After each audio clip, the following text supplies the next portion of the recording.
Well, good morning, everyone. You're listening to Trace Elements Radio, live, of course, with your hostess, Tracey Kennedy. I'm live on Revolution Radio, Studio A, and Trace Elements Radio.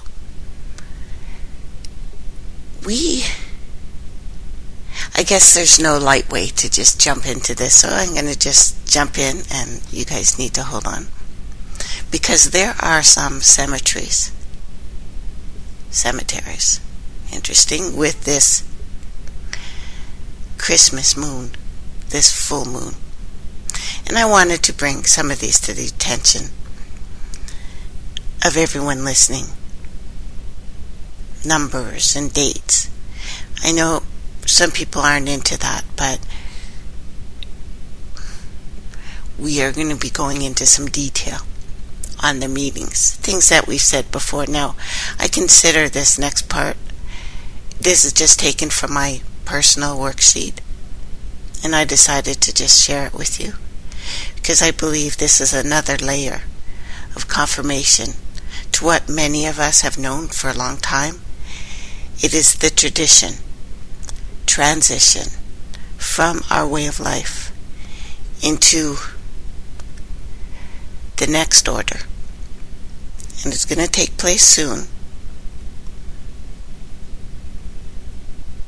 And it appears it will be before Christmas of 2016. This full moon indicates the moon was full December 25th, 180, Gregorian calendar. And of course, again tonight. This is the first time we've had a Christmas full moon since 77. Won't happen again until 2034.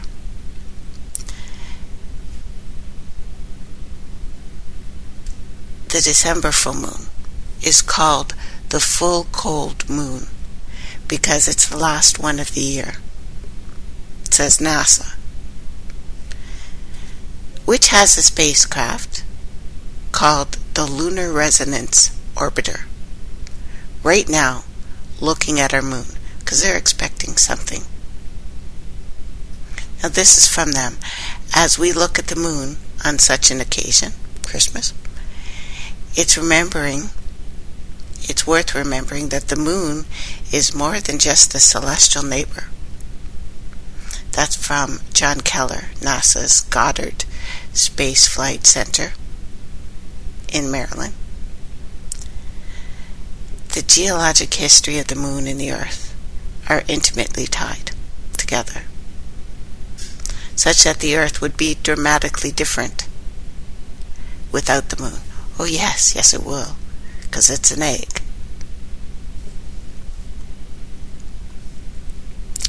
Full moon. Again. Not since 1977, so 38 years ago. 3 plus 8 is 11. The moon will be full exactly at 6:11 a.m. EST here in North America. 77 is again 7/11s. This will be the 8th full moon on Christmas, signifying the new order. The 7th, or divine perfection, fell not coincidentally on 1977. The 7s are over. The season of rebirth, transition, and new order is beginning tonight. 88 days from the last blood moon on 9/28, 443. So 11, and we see 44 again. Days from the blood moon on 10/8/14. 265, which is 13, days from the blood moon on 4/4/15. In 1996, we missed a full moon on Christmas.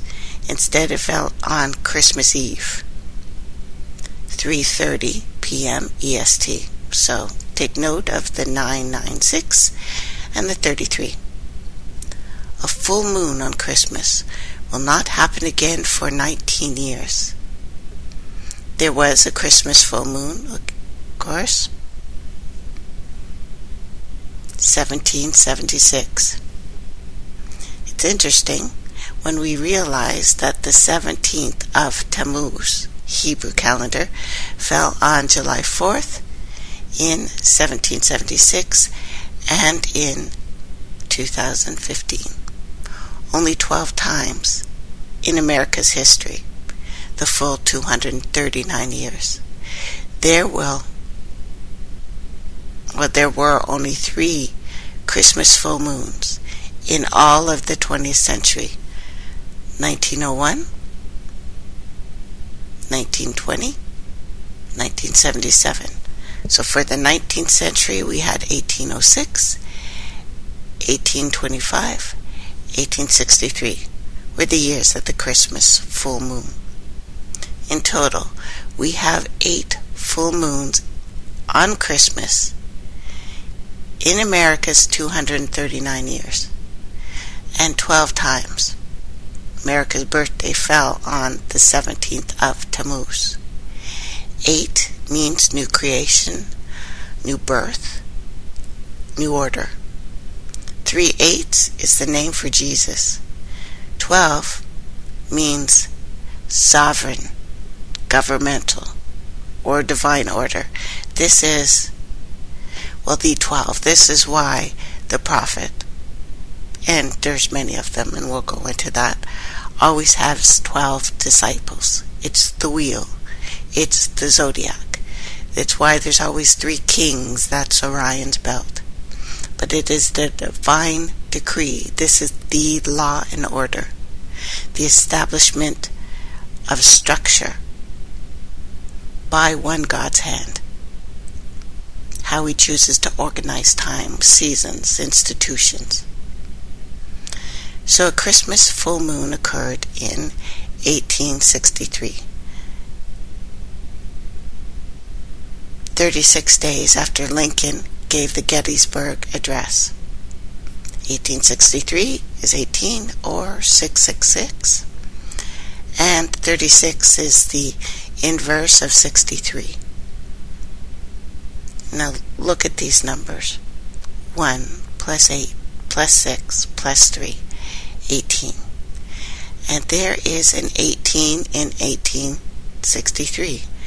2 18s, which is 666, and 36 literally reads 3 6s. 3 times 6 is 18. So there are 3 ways in which 36 or 63 have 3 6s. The Gettysburg Address, 77 years ago, our fathers brought forth on this continent a new nation, conceived in liberty, and dedicated to the proposition that all men are created equal. Now we are engaged in a great civil war, testing whether that nation or any nation so conceived and so dedicated can long endure. We are met on a great battlefield of that war. We have come to dedicate a portion of that field as a final resting place for those who came, who here gave their lives, and that nation might live. It is altogether fitting and proper that we should do this. Now, it's interesting that many speculate of a coming civil war. I think we have such a war going on right now. The divine comedy, the divine war, already. And we approach the coming beast system, civil. Unrest will certainly be one aspect of it, and for America's inevitable implosion. And we consider all the 18s or 666 that connect this full moon on Christmas back to the most famous speech in American history, it's remarkable. Should be noted that the number of days between Gettysburg Address and this Christmas is 55,553. 5, the number of grace. And added together we see again 23, pointing us to the golden calf from Cleveland, and Revelation 12 sign of September 23rd, 2017. 2 days after Christmas will be exactly 55,555 days from the Gettysburg Address. It's interesting because 5 multiplied by itself literally means grace upon grace. When we look at 12/25, 2015, we see another 18. 1 plus 2 plus 2 plus 5 plus 2 plus 1 plus 5, 18. This bombardment of the 666 is pointing to the coming beast, the beast who will rise. We are told there will be signs in the heaven, and they are increasing in frequency, leading up to the point where we will actually begin seeing this undeniable impact on life on earth. Now let's apply this 36-day theory to the last full moon on Christmas in 1977. Subtract 36 days to 11/1977, the 114th anniversary of the Gettysburg Address. November 19th, 1977, Egyptian President Anwar Sadat becomes the first Arab leader to make an official visit to Israel.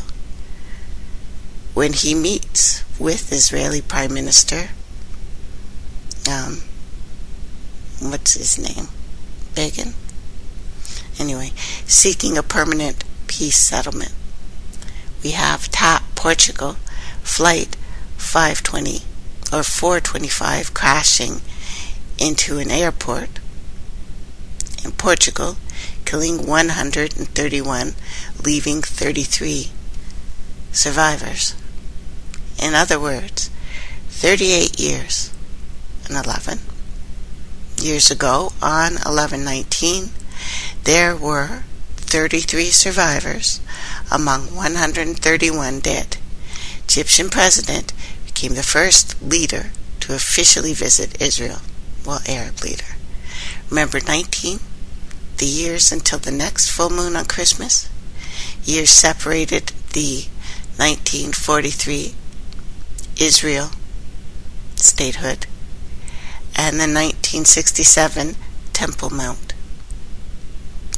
This Christmas will be 638 days from the Revelation 12 sign on September 23rd, 2017.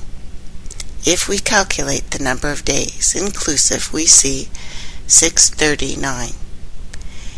In one, we see 6 and 11, and the other we see 666. And for those who are not yet accustomed to looking at the numbers this way, I'll explain. Let me do it another way. 639, add those, you get 18. 6 plus 3 plus 9, 666. Also, you will see the 666 when you simply examine 3 and 6, 3, 9. As independent numbers, as 6 is the average of 3 and 9. So, why is this important?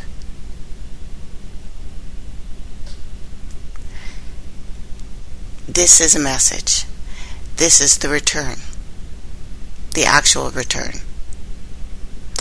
Me, I think of the beast. when I look at this. I can't get away from it. I try to ignore it. But the occult meanings of this winter solstice and Christmas cannot be underestimated.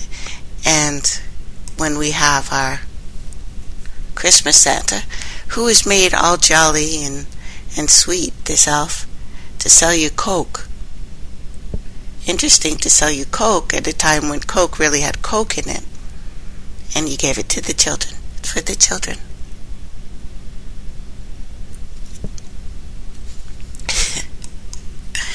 It's for the evil elf. It's for the drunken god. Santa Claus is a drunken space alien. Dark forces that govern the province and the cosmos cannot be ignored at this time. And most Christian apologists focus on prophecies here that foretold of Christ. But if we dig deeper, we find even more prophecies and the hidden esoteric nature.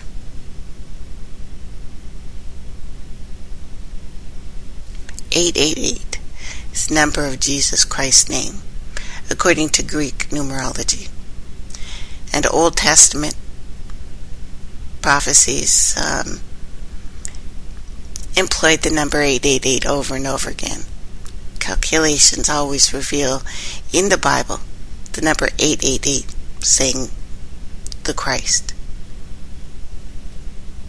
The number of the name of the Old Testament, God, Yahweh, is 26.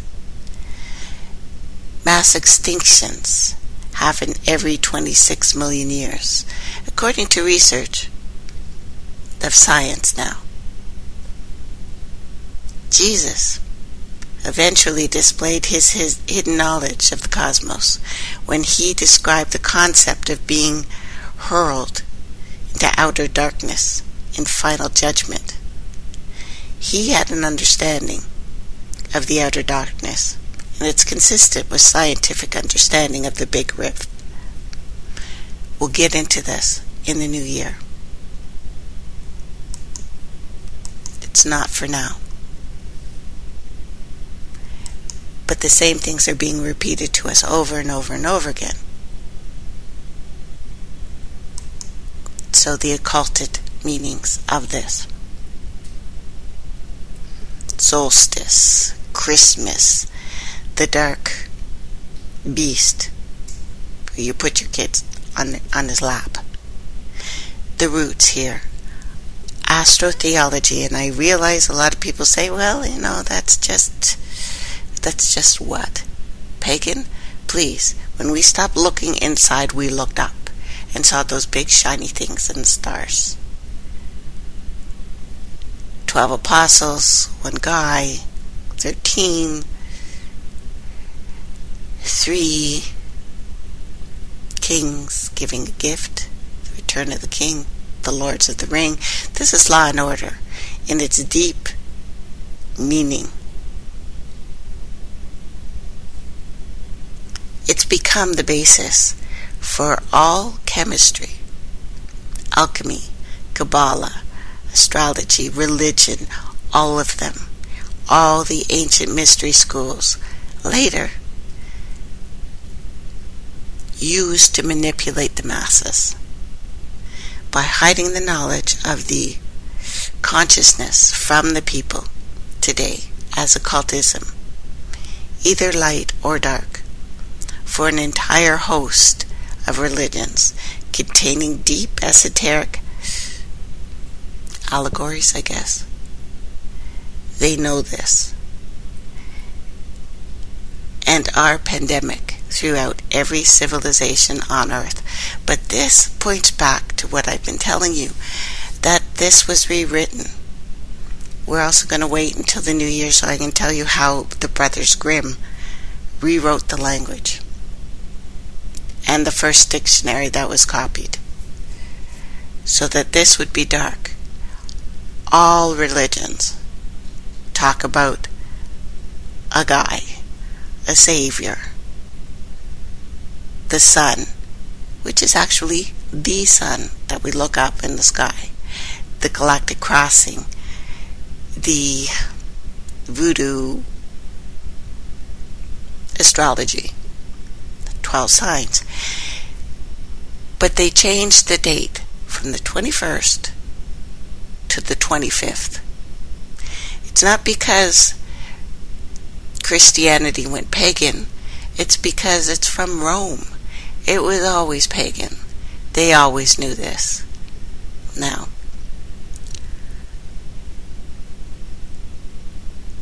just a note on the value of religious experience. And while I do contend that religion, in general, holds humanity back and is used as a box for consciousness, the application of concepts and ideas which are embedded in religion can be of value. The effect of prayer, worship, meditation, mysticism, and the like. Their effect on consciousness cannot be overlooked, and often involves an image of a Christ or a Buddha or a Krishna or a Mecca or a magic stone or a rock or, I don't know, the Great Pumpkin. We've discussed several times decoding fiction, because it's what I basically do for you. I decode the stories that we hear, that we've seen. It's all as above, so below fractal symbolism. We're giving meaning to images in this case, as a result of our knowledge and choices. If the Bible, for example, has a feeling of spirit for you,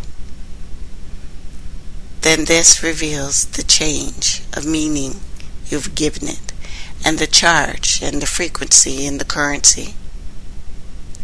The knowledge presented below, and what I will go into, does not differ in the least of genuine spiritualizing effects of authentic religious experience. And I'm not saying do not celebrate this with your friends and your family. Celebrate. Whether it's a Christian cross or a tree, the effect is the same. The real value can be detected in the quantity and the quality of your actions as a result of experiences that you have in your life. The adage goes, by their deeds you shall know them. So astrotheology. Many have heard of this, and astronomy, and astrology. I insist that people have not heard about this enough, and it's not by chance. Official history has been changed to hide the fact that the world has been controlled by the same interbreeding tribe for hundreds, if not thousands of years. I could argue about that, and I usually do, but I won't this time. This is never more so than with the major religions. They all have inner and outer levels of knowledge. The inner level carries the secrets going back to the ancient mystery schools, places like Al-Kebulan, Sumer, Babylon, Kemet. These include secrets, a bloodline, and only the chosen few are initiated into this awareness. The outer level is where the secrets are hidden in code and allegory and sold with a deity to the masses as truth. It's how it's done. It's why all of the gods, the sun god kind of thing, the son of God being, I don't care if it's Quetzalcoatl, I don't care if it's Jesus, if it's Krishna, Marty, it is the same. We're talking about an event. This is why the resurrection takes 3 days. New Testament, The stories are based on initiation ceremonies, secrets that all include astrology and the sun, that were performed probably by priests and priest kings. They are presented as a literal story to fool the people, especially Christianity, Judaism, Islam. The religions, these ones, all spawned from the same source, are carriers of secrets inner and controllers of the people by hiding the secrets with allegory, with stories, trying to be outer, trying to be true.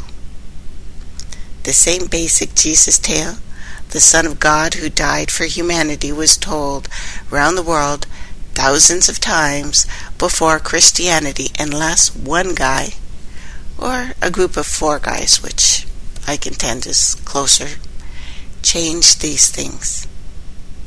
And now there are 15 pre-Christian gods that have the exact same traits and stories like Jesus. 900 BC, Krishna was born of a virgin with a star in the east, signaling his coming. A tyrant slaughtered thousands of infants trying to kill the newborn king. He was a teacher in the temple, a healer who performed miracles, crucified between 2 thieves, resurrected from his death. Around the same time, we are told in Greece lived the god Attis, born of a virgin, again December 25th.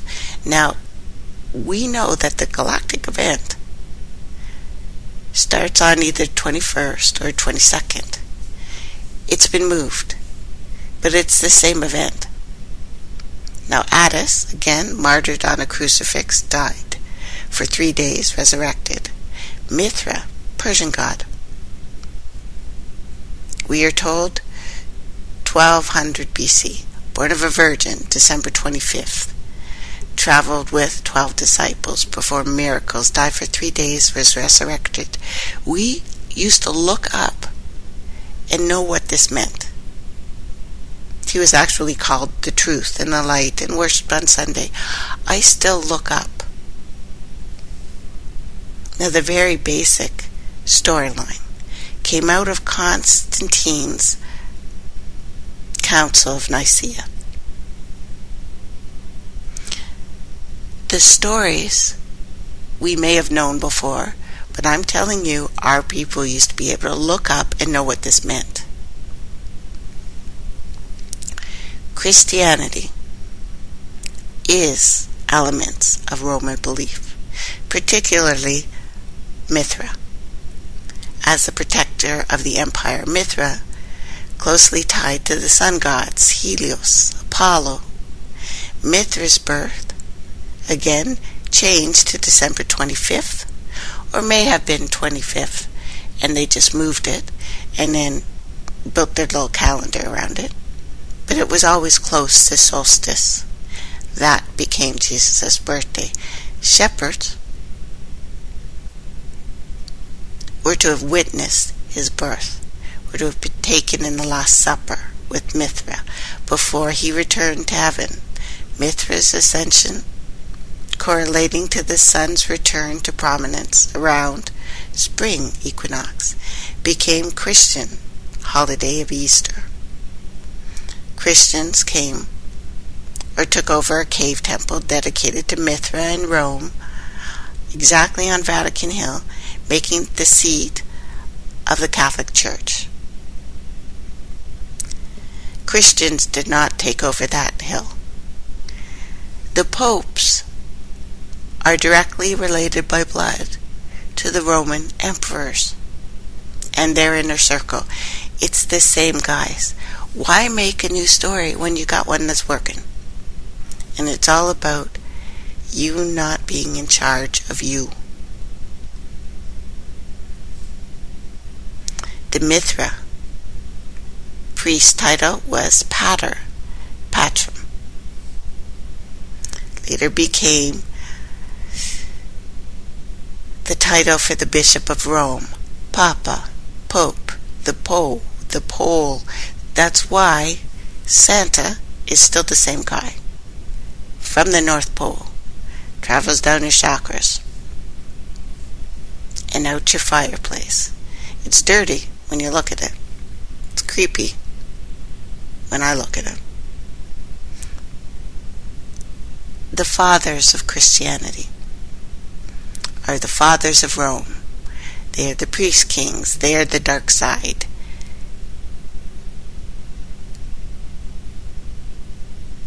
This is now the dark work.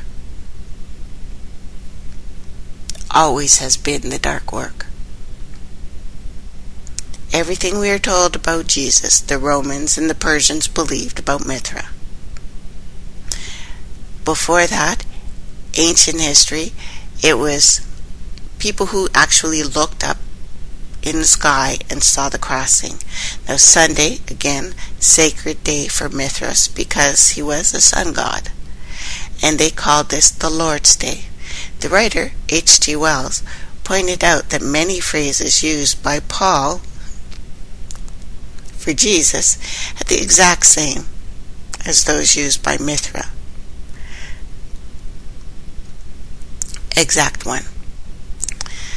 So following the ancient deities, which were stars, they all came from the myth of virgin birth, which we know can happen, and then had crucifixion, and then had resurrection.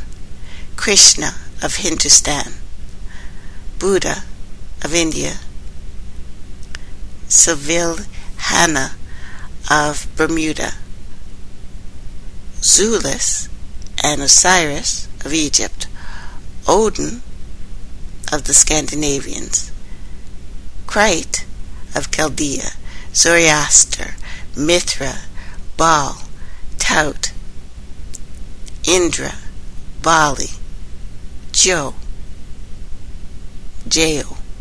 Widaba, Tammuz, Attis, Xusus of Thrace, Thoro of the Bonzes, Adap of Assyria, Devatat.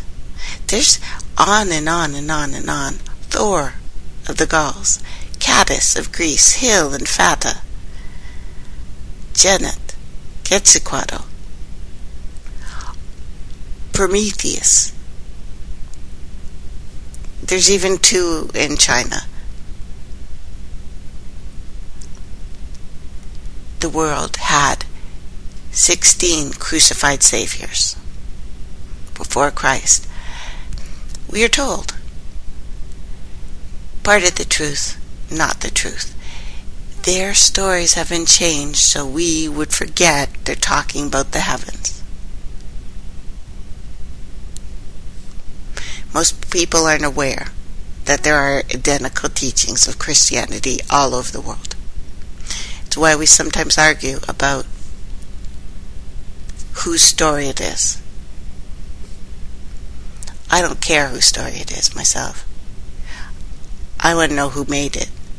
And this is the matrix of power, performing miracles on the cross, which is the galactic crossing.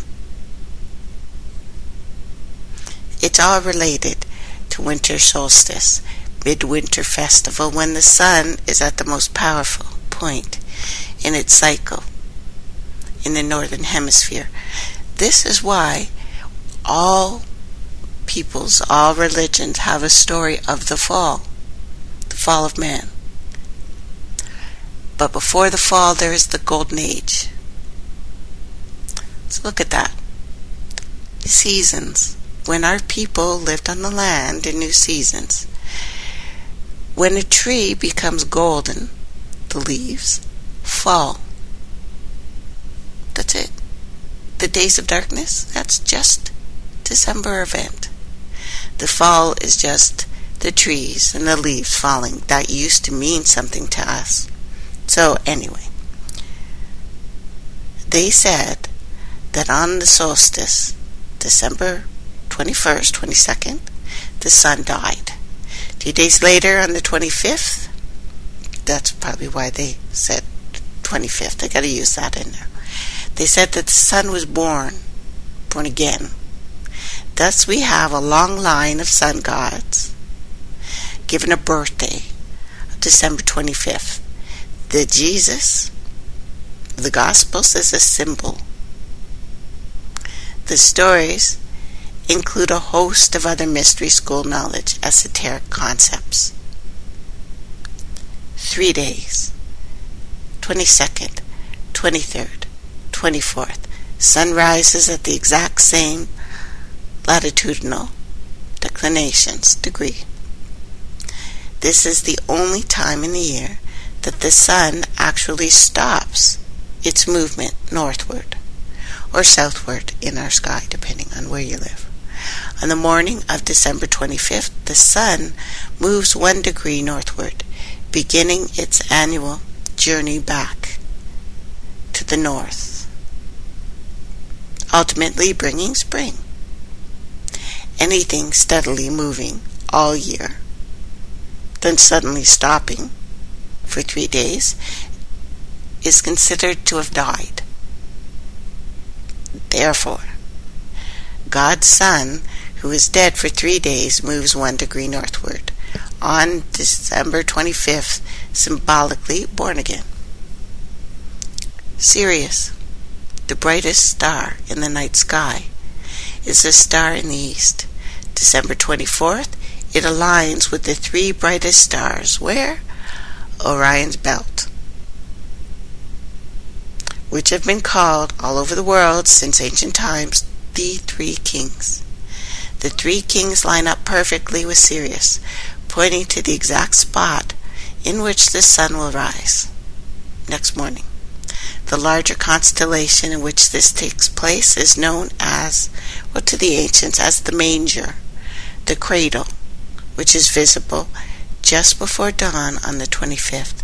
So the 3 kings, or 3 magi, effectively follow the star in the east to the manger, the birthplace of God's Son, in winter solstice. Easter derives from this, the eastern star. It is Sirius again. 3 gifts of the Magi: frankincense, myrrh, gold. Frankincense is amber, resin, burnt in solar temples. Myrrh is known as the tears of the sun. Gold, too, long represented the sun. The recurrent Virgin theme just represents constellation Virgo, Latin for virgin. The ancient glyph for Virgo looks like an M. M names the Virgin Mothers, like Jesus' Mary, Adonis's Mira, Buddha's Maya, Horus's mother, Isis Mary. Virgo is also called the house of bread, and the zodiacal symbol shows a woman holding a chaff of wheat, representing August, September. It is a time of harvest. Bethlehem means house of bread, reference to constellation Virgo, not a place on earth. It is the lowest point in the sky, December 22nd. The sun resides in the southern cross, or the crux. The cross formed by stars, symbolizing the crucifixion. So after steadily traveling downward since last solstice, the sun stops movement at the solar crux for 3 days, rises again. The sun dies on the cross after 3 days and is resurrected. The reason this space event became an earth one was because of kings and priest kings and the divine rule of these a-holes. So no people in the ancient world believed the God to be the sun. That belongs in all the disinformation file. Point of fact, every ancient culture and nation on earth have all used the sun as the most logical, appropriate symbol to represent the glory of something unseen in the heavens. So without the sun, there would be no plants on top of the earth. In the waters, there's different rules. So, here's some important things to remember. First, with the exception of Japan, the ancient world, all the mythologies understood the sun to be a masculine in quality, and the moon feminine. Second, English language is derived from German. In Germanic, the word sun is spelled S-O-N-N-E, sun. Grimm had a lot to do with this. So two words can and have been used interchangeably. Ancient man saw in his male offspring his own image and likeness, because boys carry their dad's DNA, almost an exact copy. That's why the King of Kings is father to the son, and his own experience as a father was proved by the person of his son. Thus, it is assumed that God's Son was but a visible representation of an unseen creator in the heavens, and why you had to bow down and tithe and give your soul to these, once again, a-holes on the planet Earth. It is said, when you have seen the Son, you have seen the Father. Say this another way: the Father is glorified in the Son. The ancient peoples realized that no one on earth could ever claim the ownership of the sun. And it's funny that Rome actually bought it, the sun's rays. I don't know if it went through, but we've talked about that. But such a magnificent heavenly body must belong to an unseen creator of the universe. It became, figuratively speaking, not man's son, but God's son. It's only a short hop and a skip to understanding that God's Son was the light of the world. Logically, even if man himself dies, as long as the sun comes up each day, life on earth will continue forever and ever. Amen. Ra, Sun God. Therefore it is said that the ancient text, that everlasting life was the gift, the gold, that the Father gives through his Son. To ancient man, the most dangerous, feared enemy was the unknown darkness, the night, whereby making the sun, the light, heaven's gift to the world. Without its light, we could not see. Without its warmth, we could not move. Without its energy, our food cannot grow. Unless you're in the ocean. Different rules again. So, our very lives depended on the sun emanating that energy, making our life. It was our Savior. God so loves the world that he gave his only begotten Son so that we may have everlasting life. The ancients knew this. They didn't have to be told this. They didn't need a God, although they most likely had some sort of thing like that. Probably everything's had some sort of thing that you gave thanks to when we at least stopped even giving a name for a day for the earth in our days of the week. The prince of darkness, dark evil, the devil, the devil. God is the good. God's Son is the light of the world, the Prince of Peace. The peace he brings is solace. Solace, again, from the word solar, sun. Egyptian personification, the Prince of Darkness, was known as Set. The sun, known as Horus. Every night the sun sets. The Dark Prince takes the world. Every morning the sun is born again. Sunrise, Horus is risen on the horizon. This is where we get the word hero and cheer hooray. Also why an interpretation of the zodiac is a horoscope. At daybreak, this wonderful newborn child, God's Son, is born again. Horus is risen. Even today, when the sun comes up, we see it as Horus risen, or the horizon.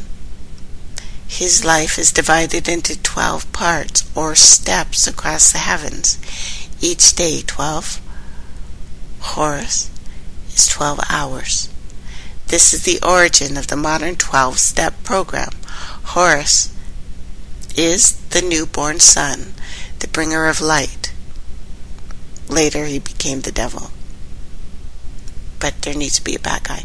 So, in Latin, bringer and light bringer is Lucius. Lucifer, Luke, God's Son, brought his wonderful light to the world and distributed it over 12 months.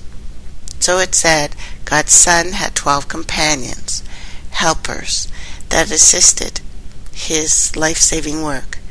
And so it was, God's Son had 12 apostles, months, that followed him religiously through his life.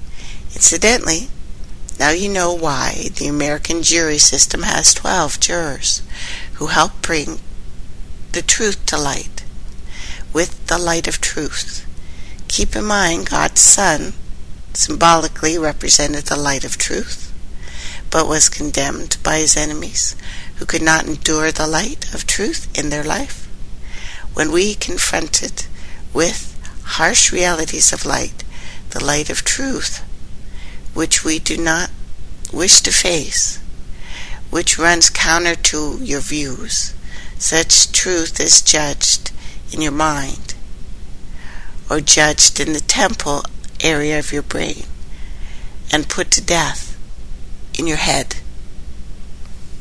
God's Son, the truth and the light, is put to death in Golgotha, or the place of the skull, located between your darn ears.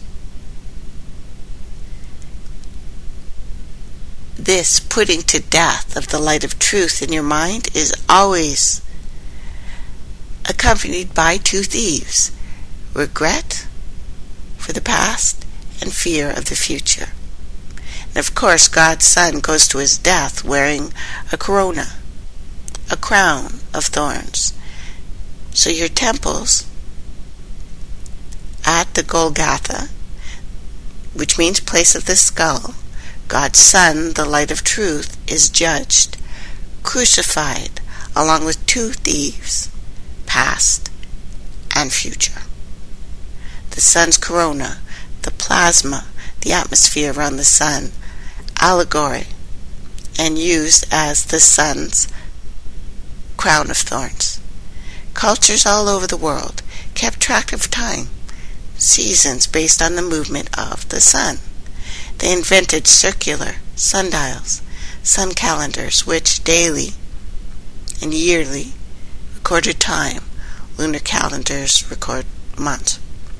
This method of circular, solar-based time, used by the Mexicans, the Mayans, the Incas, the Aztecs, Sumerians, everyone, Alkebulan, everyone in Kemet, Babylonians, Assyrians, Egyptians, Celts, Aryans, Chinese, Japanese, everybody everywhere.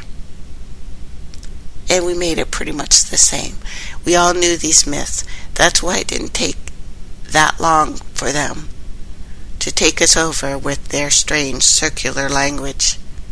And the fact that most of us didn't need to write. We didn't write.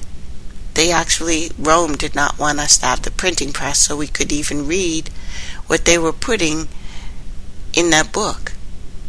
They didn't want you to read that. That's why they said it in Latin. They didn't even want you to understand it. And it was Rome that kept the printing press away from people for so long. But first of all, they had to teach us to read, so we'd buy their crap.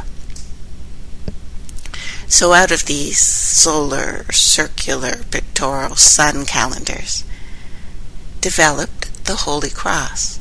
The sun is portrayed on a cross, a circle, perpendicular lines intersecting in the middle, horizontal axis representing the spring and autumn equinoxes, the vertical axis representing summer and winter solstice. This is the reason you see a circle around the Christian and Celtic, ancient, modern crosses, since the earth experienced 4 seasons, all the same and equal in time. Each year the round sun calendar was divided in 4 parts. This is why we have the Bible, only 4 Gospels. Of this point there can be no doubt. The 4 Gospels represent the 4 seasons, which collectively tell the entire story of the life of the God's Son. Matthew, Mark, Luke, John, spring, summer, autumn, winter, and surprisingly not Middle Eastern or African names. This is another clue of who wrote this book. This is why the famous painting of the Last Supper, the pictures, it pictures the 12 followers of the sun in 4 groups of 3, the seasons. The book of Mark is the book of Mars. The planet archetype of Mars is the rulers of Aries, which makes the book of Mark the book of Aries. The word arise comes from Aries, first house of the zodiac, where the sun arises during spring, the equinox, and Easter. Aries is the month of April, which comes from the Latin aperio, meaning to open, the opening, the beginning. Just as Aries is the first zodiacal sign, Aries was, and still is, in many cultures, the first month of the calendar year. It was the first month. You wouldn't put the first month in the dead of winter. Welcome back, everyone. You're listening to Trace Elements Radio, live, of course, with Revolution Radio and Trace Elements Radio. So, there is a reason that these words are the same. Luke, Latin for Lucius. Leo the lion. This is showing us when our languages were changed, because our people on this planet did not speak like this. Christ, the other sun symbol, often called the Lion of Judah. Ireland, the name Leo was Luke, another solar and mystic hero. Wales, he was Lu. Romans, Lugus. Sumerians, Luhel, or Lughel, depending who knows how to speak Sumerian. It's not the same dude on Walkabout. It's an astrological sign of Leo in Christian icons. We have one of the what do they even call them?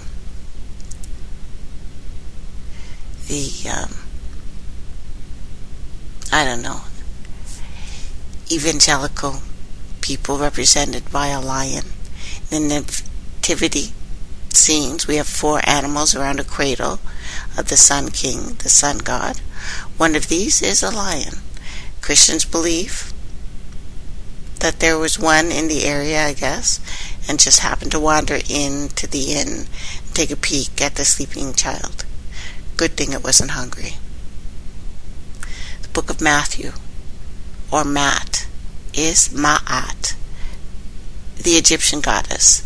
Mat is almost always symbolized blindfolded, holding the scales of justice, which relates to Libra. Libra was the last sign officially added to the zodiac, which is why Mat is the last of the 12 to join.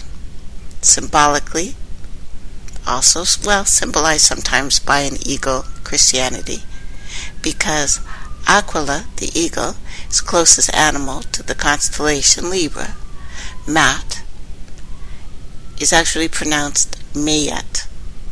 She is Mahat of the Brahmins, Meth of the Celts, Tiamat of the Skalds, Maya of the Romans, Mera of the pagans. These names were changed. These words were changed, and we will study in the new year how our languages were changed. So, Bible, we read Matthew was the disciple that the other 11 didn't want to accept. The reason for this is because he was a tax collector. However, behind all the crap, we have a secret here. The symbol of tax collectors has always been scales or balances. This is because they do not only do they want currency, they took grain, livestock, and their lackeys carry scales around the same way today in rural eastern communities. Finally, Book of John is a book of Aquarius. John for January, which is the month corresponding to Aquarius. The symbol for Aquarius is a man pouring a pitcher of water. This is why we have baptism. And John the Baptist, John's death by beheading, is another allegory here, whereby on August 29th, John's Aquarius head star moves across a horizon, while the rest of his body, constellation, remains below the horizon. This is how they took us over. We knew these signs, we knew these symbols. The exact same time, dusk, August 29th, the sun sets in Leo, the kingly sign representing Herod the king. So Herod beheads John. John comes from Jahan or Jan, which comes from the earlier Enos, the Ones, the fish god. The Jahan or Jan gives us other names like Jane and Joan and Janice, Jesus. Eventually, it gives us the word for January, the Jahanuary. During January, Aquarius, the Nile waters are the purest, or were anyway. So Egyptians would collect it and use it for rites.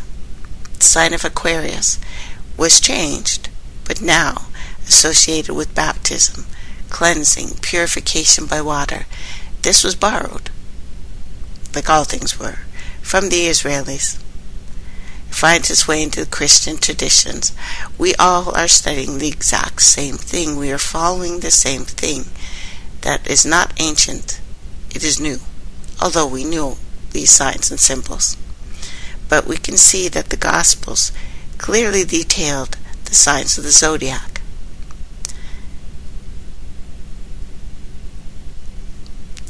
The Sun King must pass through these signs. They are his, what do we even call them? Crones. Crone, time, Cron, specifically relates to the round of the zodiac. They are his measures, his apostles. Post means, a color of the zodiac, or demarcation post apostles. They are his disciples. Disc means circle. This is the zodiac. Christian religion is a parody of what our people knew on a deep way. It is making them physically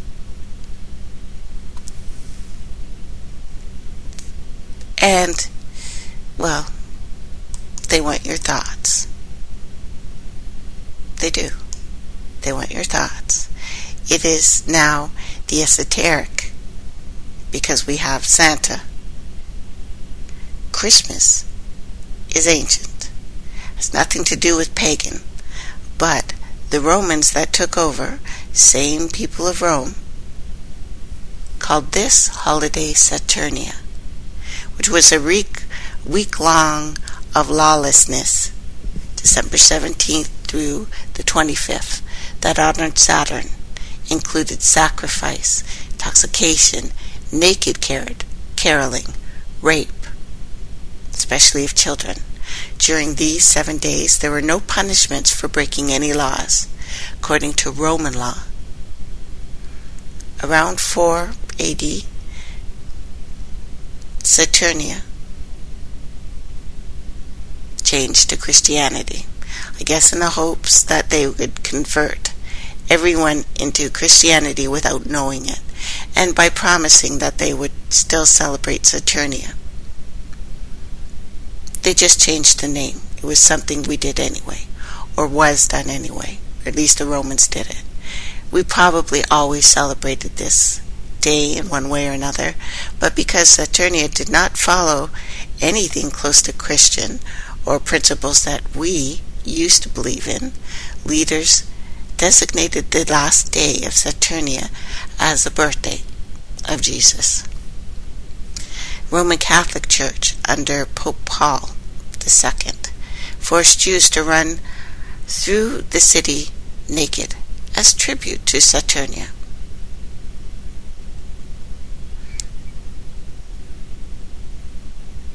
So, from the Vatican's role in the rise of anti-Semitism, because they were to run, the Jews were richly fed, so to make the race difficult for them, and at the same time amusing for a spectator. They ran amid Rome's taunting shrieks and peals of laughter. The Holy Father stood richly on a balcony and laughed. It's important to note, Saturn is Satan. The rings that we give during a wedding ritual are Saturn. The word Saturday originates from a relatively new English word which means Saturn's day. To this day, many people continue, unknowingly, to celebrate Saturnia, participation in debauchery and gluttony, and rape. Now, according to Wiki, Christmas stems from an Old English word, Christiamis, which means Christ Mass. Christmas is derived from a New English, which is from an Old English, a phrase recorded around 1038. Christ becomes Christi, is Greek for Christos. Translation of the Hebrew Messiah, and Mass is from Latin Missa, the celebration of the Eucharist. The form christened Mass is also historically used, but is now considered archaic. Derives from a Middle English, Christen Mass, literally Christian Mass, Xmas, abbreviation of Christmas, found particularly in print, based on the letter X, the chi, and the Greek Christosis, Christ, through numerous stylings, guides, discourages its use now. It has precedent in Middle English, the Xmas, XP. That's why we had Windows XP. So astonishingly, Saturn is depicted in Christian art. Churches all over the world. You can't hide this. On the ceiling of St. Andrew's Church, Waterloo Street, East Sussex, there is a painting showing the sun surrounded by stars and a comet and a crescent moon and Saturn. Keep that in mind. Saturn is Satan. It is Lucius. The inner circle of 12 stars is the 12 apostles surrounding the sun, no matter how you spell it. Again, it is a reference for Jesus Christ being the Son of God, the unknown one, the one we don't see. Outer circle has 9 stars, the crescent, ellipse of the moon, Saturn, and a comet that appears to be perhaps diving towards the sun. The 9 stars plus Saturn may represent the 10 planets of our solar system, if Naribu is counted as one of those stars, I guess. The moon represents the divine feminine, the Virgin Mother. Cathedral in Kolleg, Germany, clearly shows Saturn on their stained glass window. Each season is reflected by the tilt and the spin of Earth's axis, representing the sun being more prominent in the northern hemisphere for half the year, and in southern hemisphere for the other half. Winter solstice occurs in winter when the sun has reached its lowest elevation, reflected with the fewest amount of daylight hours, which is driving me nuts, and the greatest amount of nighttime hours, and that's usually around 21st, depending on where you live. The 4 seasons are reflected in the amount of sun and darkness we receive. Winter solstice, shortest day of the year. Summer solstice, longest. Autumn, daily. Sunlight is waning. Day and night are equal. It talks of the fall. Summer, or spring, daylight is waxing. Day and night are again equal in length. People, I don't want to call them pagans. It has such a bad rap. Everyone celebrates their holidays on the exact same sacred astrological dates. Christmas is no exception. This particular holiday has been celebrated for much longer by the ancients as one of the 4 great festivals that reflect each seasons. It taught us when to plant. And various schools have also celebrated the change of seasons in association with signs in the heavens that fall and spring, and fall, of course, as well as summer and winter, solstice. In an esoteric sense, the sun cycle represents your soul's growth in consciousness, along with the illumination of your soul. Envision this. Imagine that spring is the birth of your soul. Once you have reached summer, your soul begins its descent from the spiritual home into incarnating on this planet as the days begin to get shorter. Beginning on summer solstice, the decrease in sunlight represents a veil of forgetfulness, where we do not remember why we came here, what our purpose is, as the days become longer. Beginning in winter solstice, your soul is released from its physical presence, makes its ascension once again back towards its spiritual home, the source, on the wheel of life. Winter is the season of rest, represents preparation for a renewed life, similar to how some animals go into hibernation. It's also known that the time of germination as spring brings the flowering of plant life that follows the maturation process into summer. Autumn gives us our crops along with new seeds. We will return to winter to complete the full cycle, prepare for the renewed life. This is what's happening in your body. Of the 4 sacred directions and the 4 cardinal colors, winter is represented by the north and the color blue, which in Salagi literally means cold, Cherokee, if you will. The seasons teach us everything we need to know about the process of birth, life, death, rebirth. Alchemy provides us the saying, as above, so below. Think of this along the lines of how we came here and how we leave this vessel.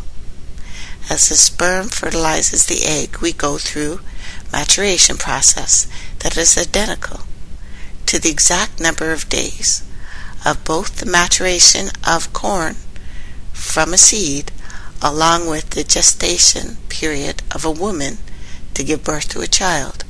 The child travels down the birth canal, a tunnel. As the child is brought from darkness to birth, the light. This is why we hear the same stories, only backwards, in people who have returned from death. And confirmed by all those near-death experiences, we follow the exact same process, going through a tunnel, following the light, back to the source. Grander scheme. This cycle is repeated through seasons, our personal lives from birth to death, providing and proving how our life is simply a mere fractal, the entire universe, the cosmos, ultimately the source. Solstice, the winter one, falls under Capricorn, represents materialism, ego. This is a time when Jesus, the Son, indulges in materialism, Capricorn, after leaving his Father's home, because he's grown up. This is the time when Jesus, the Son, dies on the cross, where the sun remains in the Southern Cross constellation 3 days, only to be reborn as the days begin to get longer after this 3-day period. This is called the 3 nights, or the dark nights of the soul. And no, NASA did not say it's going to go dark for 3 days. We just went through the 3 days of darkness. NASA doesn't have to tell you that. You have to go outside and do this really weird thing called looking up. What religion, all of them, fails to teach us are the meanings of our lives. Adepts of mystery schools, practitioners of occult scientists can also attest for all the cosmic currents and life force of each season. We feel this on a basic level. They have claimed our birthright. All of nature responds to these currents. It is only the human family that has forgotten. Because, well, we've been traumatized so badly, but in general, we can no longer see the inner side of our reality. The light forces are moving either towards or outwards from Earth. This is what creates our season. The path of the sun, intricately involved in the movement of light currents that fall on our Earth. During the fall equinox, the light from the sun penetrates the outer atmosphere, the layers of the Earth. Winter solstice, the light penetrates into the core of our globe. From a distance outside our solar system, Earth looks like a fiery sphere spinning in the heavens. During the spring equinox, the light once again is on the periphery of the Earth. At summer solstice, the light is high in heavens. Note the light is deep within the core of Earth. During winter, and high in the heavens during summer.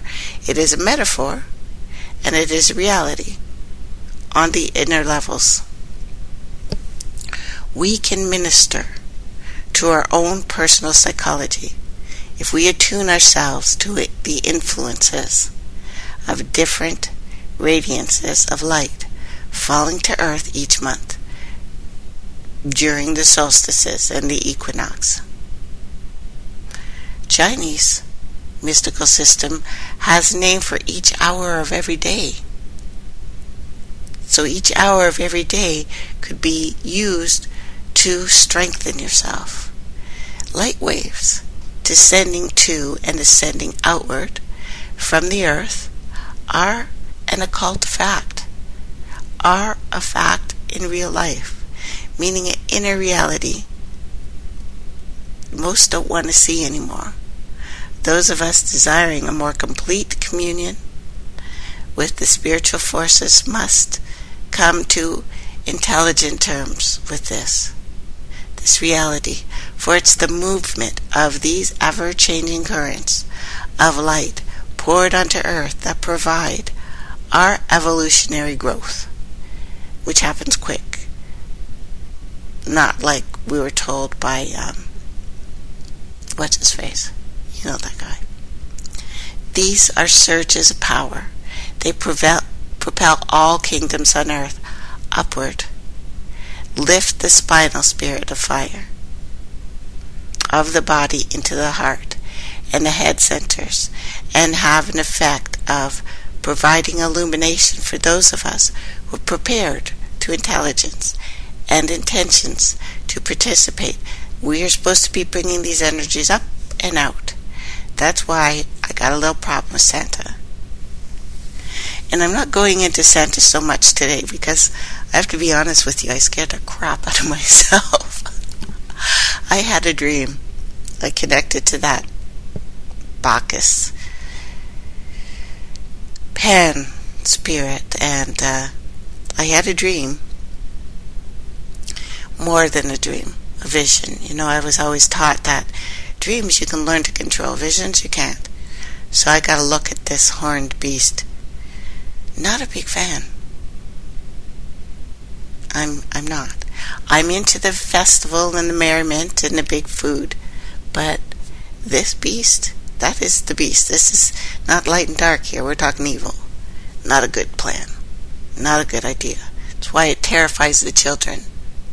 It's why they came out with Krampus this year. Krampus. It's because this is a very big evening. This moon is big. And then I kept dreaming of a cow jumping over the moon, and I can't remember that nursery rhyme, but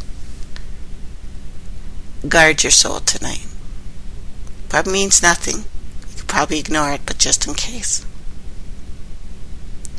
We need to minister to ourselves. Solstice historically has been a time of birth for all of Earth's great teachers, because it is the time of a new light for the planet. World teachers choose this particular time to incarnate because they always bring with them a new teaching. This teaching is a new state for the people of Earth, for the beings of Earth. Winter solstice, December 21st, same time that the planetary keynote, the sound, it's a sound and a light frequency, changes from Sagittarius to Capricorn. At the time of winter solstice, the light current submerged within the core of the earth reverse, change course, just like the sun, which is reflecting its southward course, turning northward.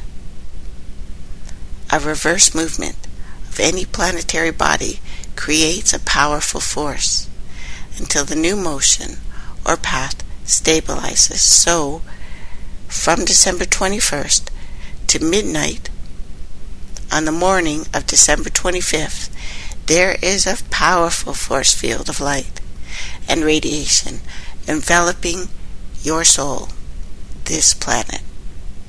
Feel it. You probably are feeling it now. And while people argue over ethnic sensibility issues here. Whether or not you can say Merry Christmas or say Happy Holidays, the truth dates back to our ancient beginnings. The intent of Christmas seems to be the overriding value behind its true esoteric meaning, its origin. A symbol or celebration is only as powerful as the intent behind it, while Christmas has become a merchandise, a biggest gluttony, a holiday that supports corporate world, which in turn lobbies against our rights. It's also a time of giving and being with your family. And this is what's important. And this is what's fun. Decorating our trees with fancy ornaments, placing gifts underneath them, cutting down, carrying an evergreen tree into the house. Pine is supposed to be renewal. Pine with the pine cone is supposed to be everlasting life. It looks like your pineal gland. It's why it's called pine, and it's why I'm saying these words are new.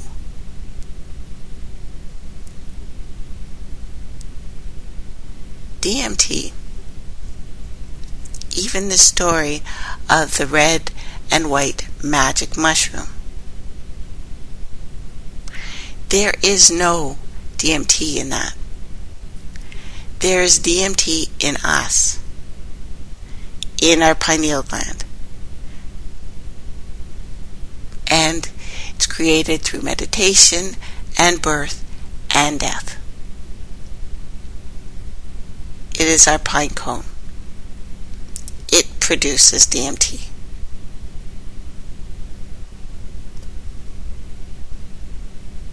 The pine tree is well known, a relic of the ancient Christmas story.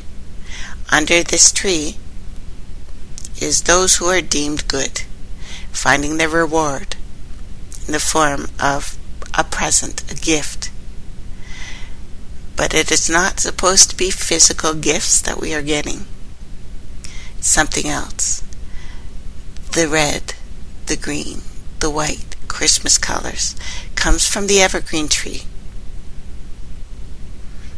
The red and the white could be from the mushrooms that grow underneath. Yeah, I won't argue that too much. But they are telling you something. It's your reaction to them that produces the magic. You are the magi, or the mess, if you will. The word Christmas, K-R-S-T, oiled, anointed one, Egyptian, Kemet, Mez is a sacred cake ingested by the Egyptians, and from the looks of it made you stoned as you know what. The Eucharist was supposed to represent that, and we did it way before Christianity. All of us, everywhere, we knew that this was the time of visions, the time of the divine madness, if you will, mess, to give ourselves over, to see the light, to do the travel, to do the journey. The symbols and icons that we associate with Christmas, these celebrations are derived from the ancient shamanistic traditions of tribal people, especially from Northern Europe, who had their language stolen really bad. You know, when I'm telling you about the German myths and the Roman myths and the things that are happening to us still, I'm not blaming the people. I'm not blaming the people who live there. A few elite have done this, and that's all. People who lived in dwellings made of birch and reindeer hide, called yurts, gave us this. Similar to teepees, wigwams, yurts had a central smoke hole also used as an entrance. But then you're doing this, you're doing the divine gift, and the smoke goes up. It's supposed to go out. This is again shamanistic. That you take the energy from the ground and you send it up. To this day, Siberian shamans dress in red and white fur-trimmed jackets, and they gather magic mushrooms. First they pick and place the mushrooms to dry them beneath the pine, which prepares them for ingestion and makes the load lighter. This is why we decorate our Christmas trees with ornaments, bulbs, because the gatherers would always adorn the trees with drying mushrooms. It would look pretty. Next, the shaman collects his red and white presents in a sack, proceeds to travel from house to house delivering them. In those winter snow piles up past the doors of yurts, huts, wherever we lived at the time, the red and white shaman would climb and deliver his presents. Villagers string the mushrooms up like stockings hung to dry by the fire. In the morning, the presents under the pine tree were dried. They were ready to eat. And I can't imagine how stoned we were. I don't. So, just as Siberian shaman, dressed in red and white, would give their gifts, Santa Claus is now coming through our chimney. Some say the shamans came through the top, but they did not. That's again a lie. The Siberian reindeer also enjoy eating these mushrooms, so they're often used to lure the deer herding. And this stoned part of Christmas, this is the ancient stoned god again. This is the guy who's after your kids. Once again, I don't know why they're always after the children.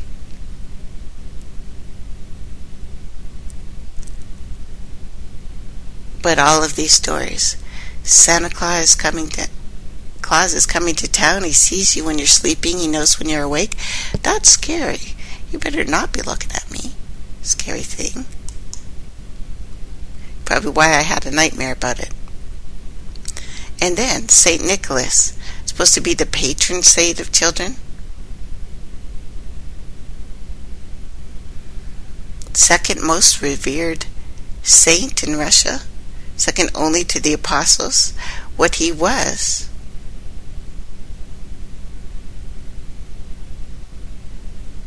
a Russian Orthodox Church supplanter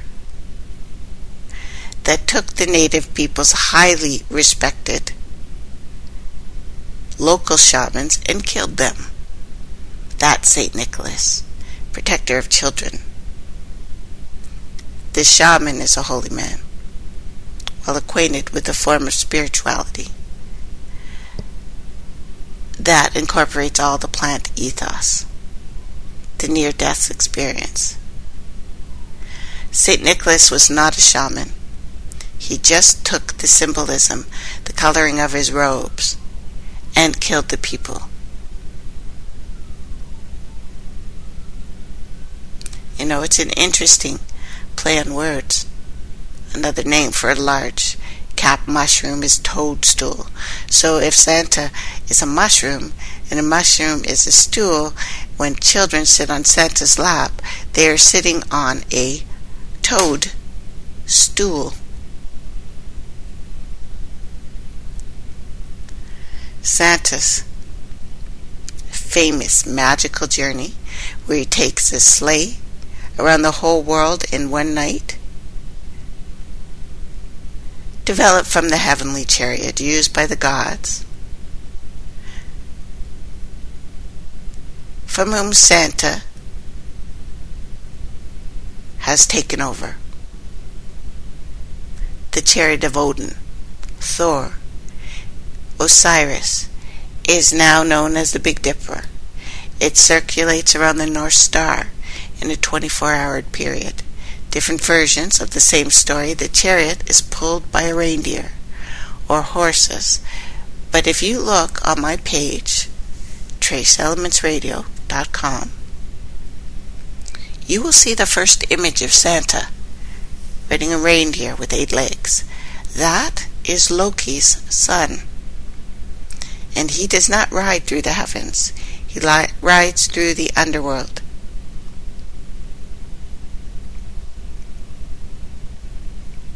So no matter how many times we have a Big Dipper, which is the chariot of Odin and Woden and Thor and King Arthur and even Osiris, the chariot circles the North Star.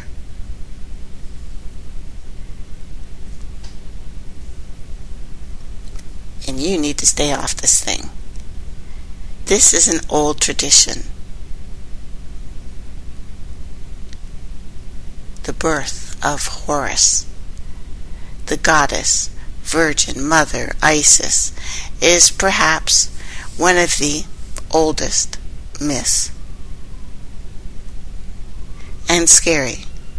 Santa is an anagram for Satan. He dresses in red. He keeps lists of naughty children. He seems to steal Christmas from Jesus. If understood in a deep way, this is a very scary thing that we are seeing. He is not a happy guy. This is not a happy myth. This is again how our way of life was stolen. So whether or not you want to sit on Santa's lap, there's a reason children are screaming when you bring them to him. When they stop screaming, it means that they have already lost their souls. After you've been traumatized enough, you stop screaming. This is the way of things. This is the dark side of Santa. Santa, who is the Punisher. My son would like that, because I said the Punisher isn't a superhero. Well, he's really not.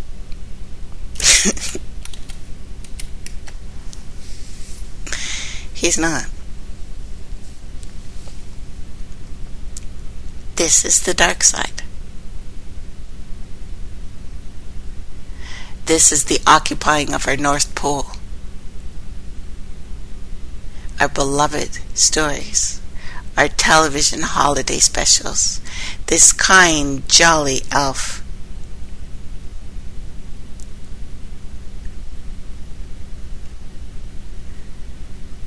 We're always told that the elves loved making toys for Santa.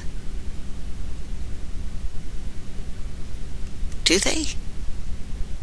Because they like kids? This is Krampus.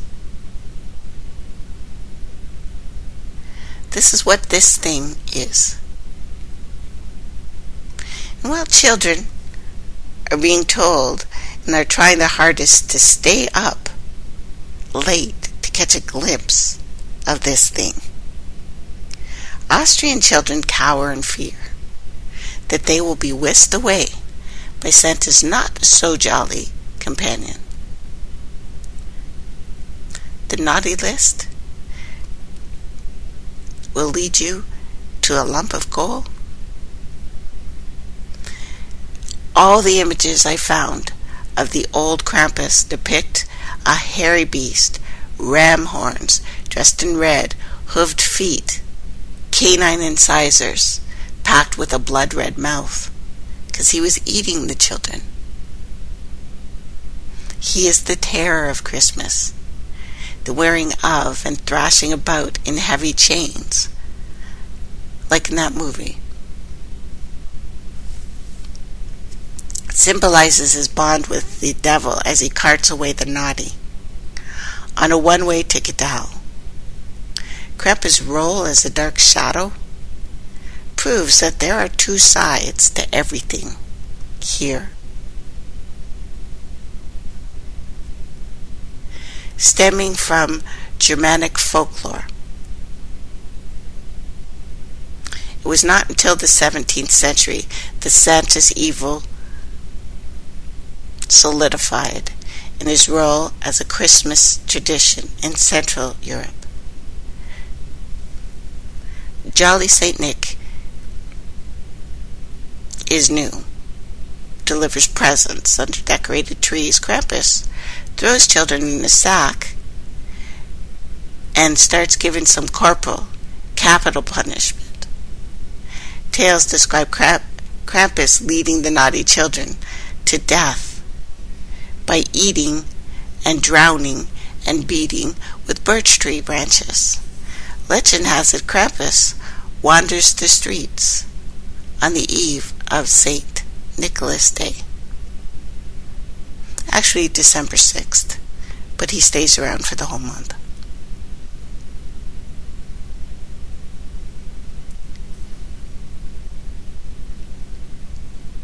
And this still continues. People dressed up in devilish figures to terrorize children. It's been banned a lot because it's horrific, obviously.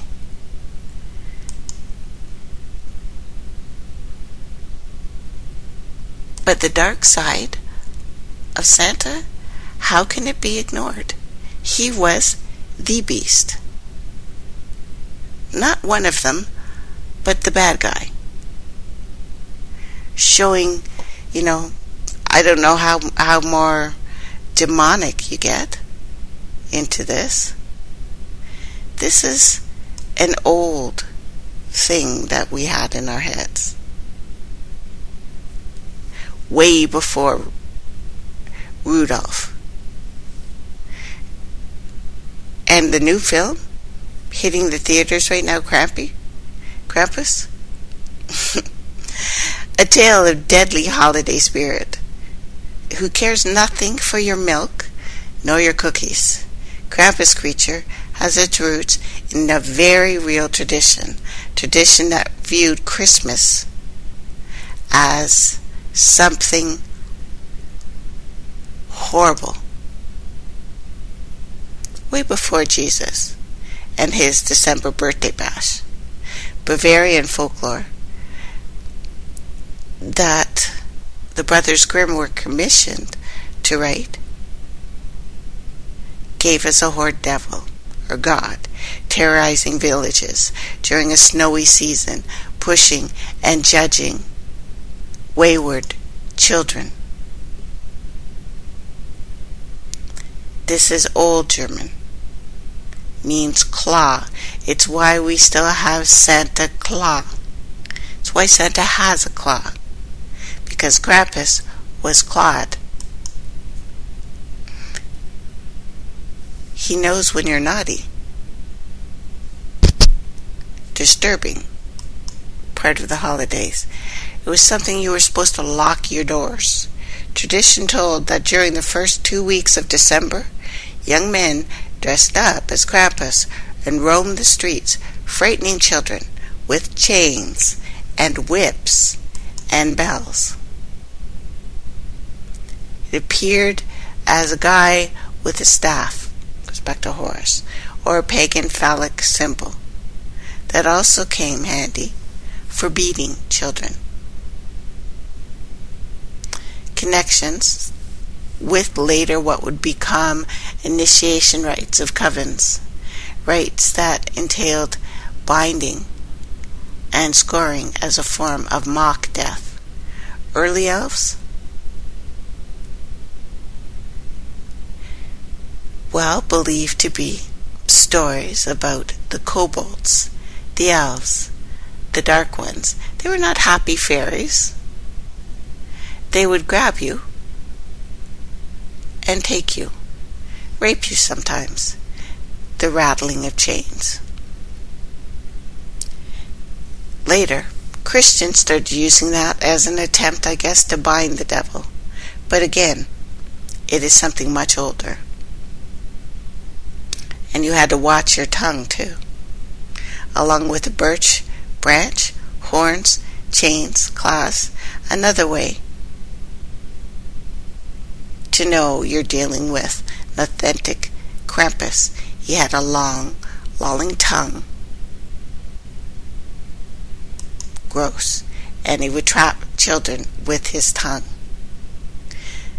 He lugged baskets, barrels, sacks, wash tubs to take away the children. Children that people couldn't afford at the time. And what better way to spirit the children away to hell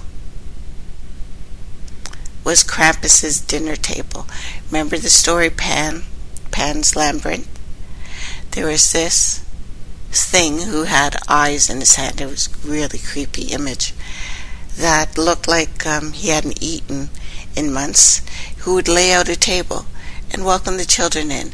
And that's why Santa was brought to America with Coke. It's about tempting the children. The notion of terrifying and kidnapping children comes in part from the white slave trade that flourished all over Europe, especially in medieval times. And North African raided European coasts to abduct children into slavery, tempting them with probably candies, bright things. So some European and even American towns now have an annual Krampus run involving hundreds, not thousands of people.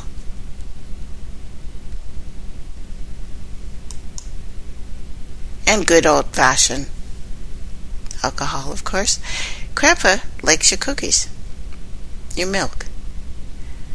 But the traditional Krampus likes alcohol and drugs, the hard kind.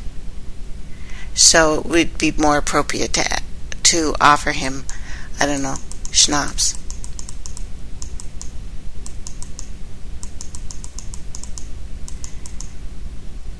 They always want your kids. And how we got even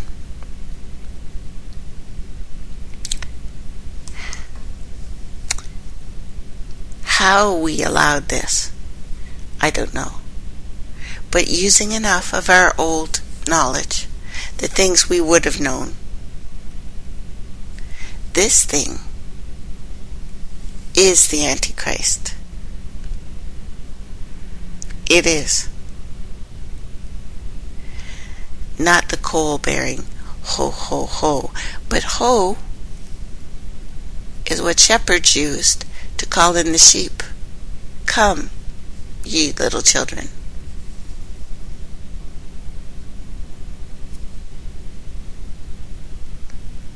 So unlike all of the other mythical creatures who actually stalk children, the boogeyman, the monsters under bed, Santa is getting a pass. Parents like to dispel negative myths. Affirm the happy ones. Everything has a dark side. If you cross him, if you're naughty, and he knows it, there is no room for repentance. You are condemned. This is a disciplinarian. This is Santa the Punisher. And the stealer of children, which was really happening all across Europe. Still happening now. Do you think kids don't go missing this time of year? This is one of the biggest times of a year where children go missing.